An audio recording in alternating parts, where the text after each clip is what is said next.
You know, the story we all love to tell ourselves about modern business. We took all those dusty metal filing cabinets, we scanned the paper, moved it all into a cloud platform, generated a sea of PDFs, and boom, we modernized. Digital transformation achieved, Right. right? Yeah, that's the dream. But as the stack of sources we are diving into today reveals, that is actually the big lie of the modern enterprise. We have this incredibly detailed article and a really hard-hitting blog post on the strategic design of machine-readable data. And our mission for you today, joining us for this deep dive, is to unpack why the invisible structure of your financial data is no longer just some back office IT issue. It is an existential business strategy. Absolutely. Because the sources draw a harsh line in the sand right immediately. They make it clear that having data that simply exists in a digital format is, completely different from having data that actually holds usable intelligence. Yeah, totally. The whole illusion is that visualization equals comprehension. Yeah. And that is just not true for machines. Okay, let's unpack this because conflating digital with machine-readable it's the root of the entire architectural failure we're seeing in enterprises right now. We assume that because we can open a PDF invoice on our monitor and read the line items, the automated compliance platform on the other end must understand it too. Which is a huge assumption. Exactly. I was thinking about it like this. Sending a beautifully formatted PDF to an automated system is like handing a computer a Polaroid photograph of a receipt. The computer can see the pixels. It can store the file, but it has absolutely no idea what the image actually represents. That is a great way to put it. The system sees the geometric shapes of the text, but it doesn't intrinsically know that one specific string of characters is a supplier name and another string, way on the opposite side of the page, is the tax amount. Right. Human-readable data is inherently designed for human wetware. We rely on visual cues, bold text, spatial arrangement, columns, things like that, to infer meaning and context. Yeah, we just look at it and we know. Exactly. But the architecture of an intelligent enterprise, one running continuous monitoring and autonomous finance agents, it requires data that systems can consume natively. It cannot rely on spatial inference.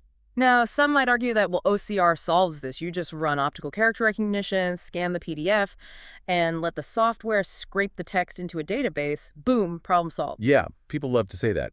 But the sources explicitly warn against relying on that approach for any critical financial infrastructure, because OCR inherently introduces error rates. It's not perfect. Not at all. It might confuse a capital O with a 0, or a 1 with a lowercase l, depending on the font or just the scan quality.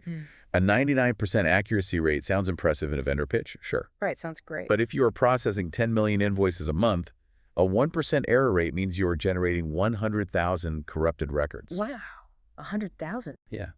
For strict, real-time compliance platforms, those error rates are fundamentally intolerable. I mean, a single misread digit in a VAT number is a compliance failure that completely halts a transaction. So if you're sitting there looking at your company's formatted cloud spreadsheets and auto-generated PDF reports, you might feel like your operations are cutting edge. But to an automated system, those files are practically locked vaults. The data is in there, sure, but the intelligence is trapped behind this massive wall of unstructured presentation. Which really forces us to define what actually breaks open that vault. And the sources provide a really brilliant anatomy of this. True machine readability is not a single toggle switch. It's a composite of 3 specific architectural layers operating simultaneously. Okay, let's walk through those layers because this is where we transition from, abstract strategy into the actual mechanics of data engineering. Layer 1 is structural predictability. Right. So the data must be organized in a consistent, standardized format. The sources point to XML-based business document standards, frameworks like Ansifact, UBL, PEPL, and even country-specific schemas. Like Fatra Pay in Italy, right? Exactly. Or KSEF in Poland. These standards dictate exactly where every single piece of information must reside within the file's architecture. It's less like a treasure map and more like the global shipping container network. The port authorities' automated cranes, they don't care what is actually inside the box. They just rely on the structural predictability that the container will fit the crane's locking mechanisms perfectly every single time, whether it came from Singapore or Rotterdam. That is spot on, and that structural guarantee is the only way a government validation platform can ingest and check millions of invoices a day. The validation engine never has to parse or guess where the data might be located. It just knows the exact node to query. Because it's always in the same place. Right. But structure alone is actually insufficient. which leads to the second layer, semantic consistency. So structural predictability is knowing where the data is.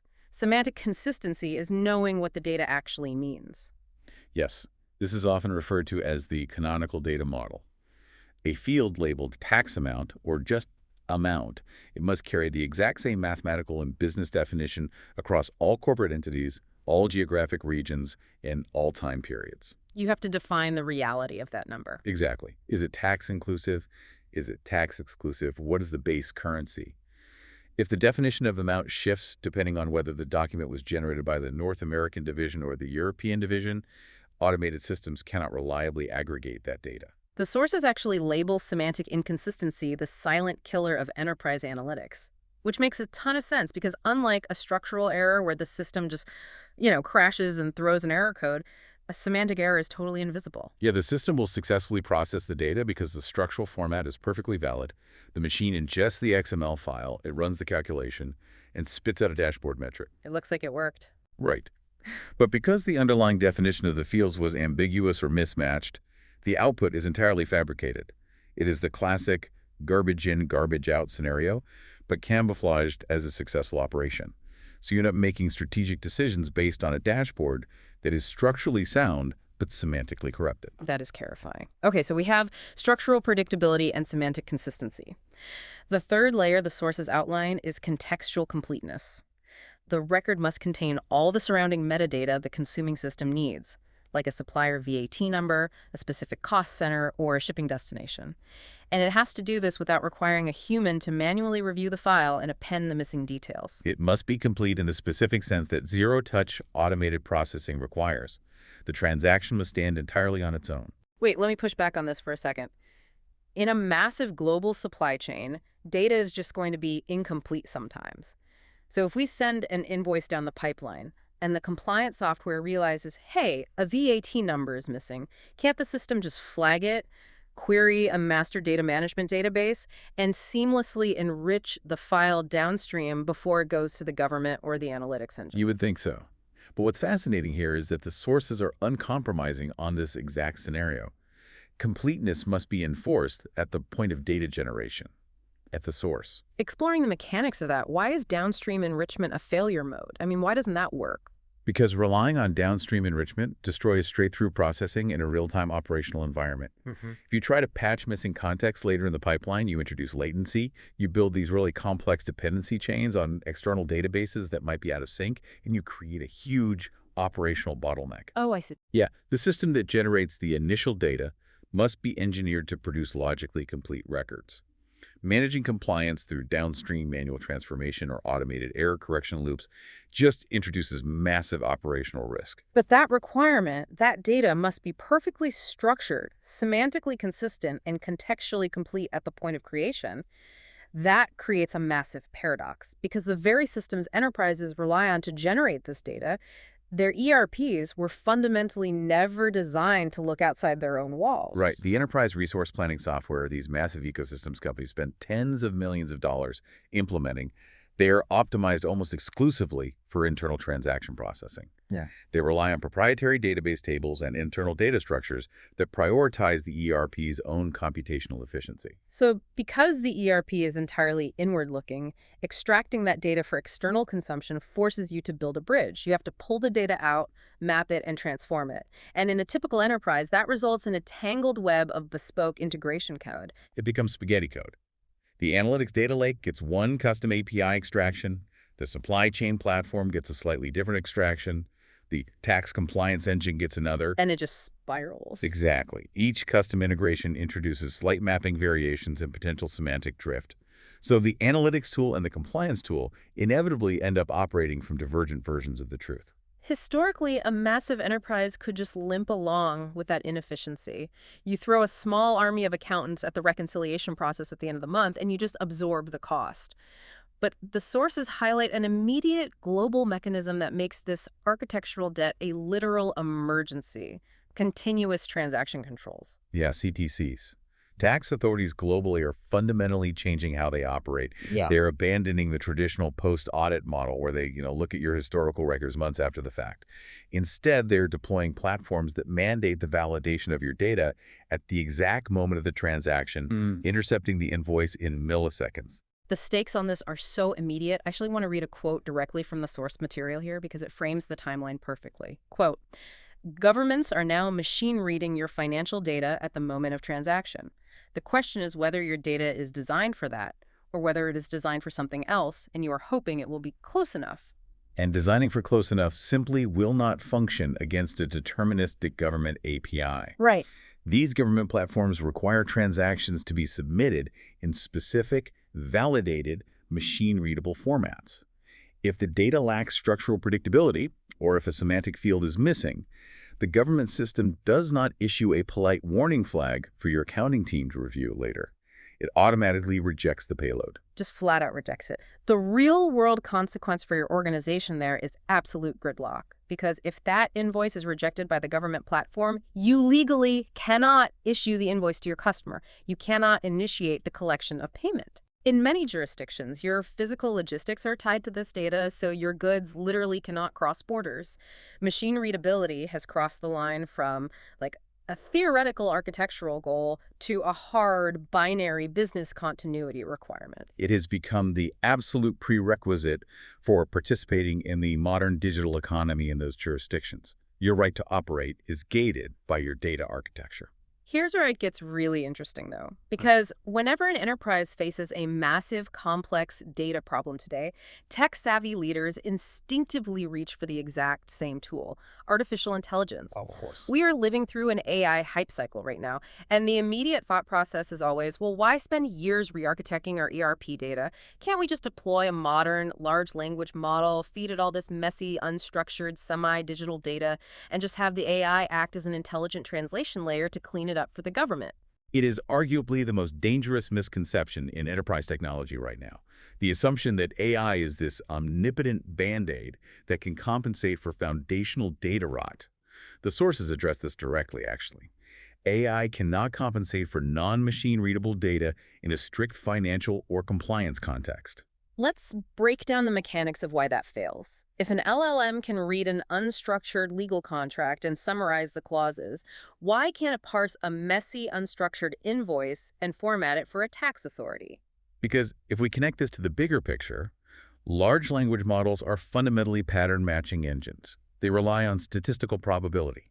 To function reliably in an enterprise context, AI models require operational data that is semantically coherent. Which ERP data isn't always. Right. If the meaning of a field like discount constantly shifts across your messy ERP outputs, sometimes it's a percentage, sometimes it's a flat currency amount, sometimes it includes tax, the AI's pattern recognition just breaks down. The failure mode of enterprise AI isn't a lack of computational sophistication, it is a lack of structural and semantic data quality. Meaning the model cannot accurately infer what a data point represents if the enterprise itself hasn't standardized the definition. Furthermore, an AI cannot interpolate missing values that represent genuine external business facts. If the contextual completeness is missing, say a specific regional tax exemption code is just left blank on the source invoice, you cannot have the AI simply guess the statistically probable tax code based on historical trends. Because if the AI guesses a tax exemption code based on probability, and it guesses wrong, you aren't just dealing with a software glitch. You are automatically generating fraudulent tax documents at machine speed. Exactly. The danger is not that the AI will crash and refuse to process the file. The consequence is much subtler and worse. The AI will confidently hallucinate compliance. Wow. It will ingest the bad data, extrapolate a probable but factually incorrect value, and generate a beautifully formatted, structurally perfect XML file that just sails right through the government API.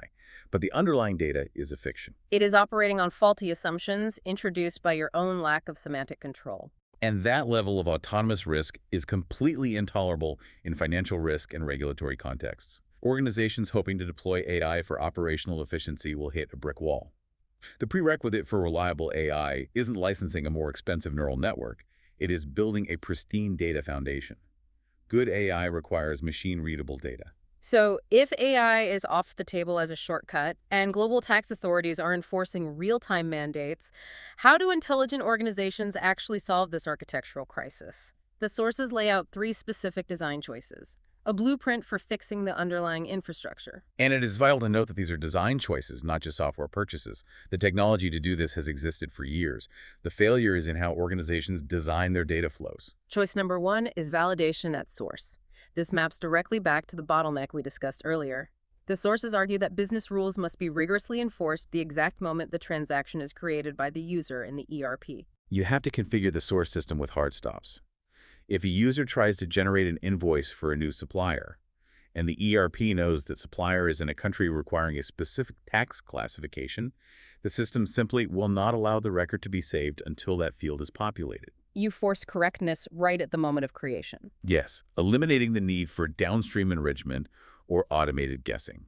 Choice number two is canonical mapping. The principle of map once, use everywhere. This is the architectural antidote to the spaghetti code problem.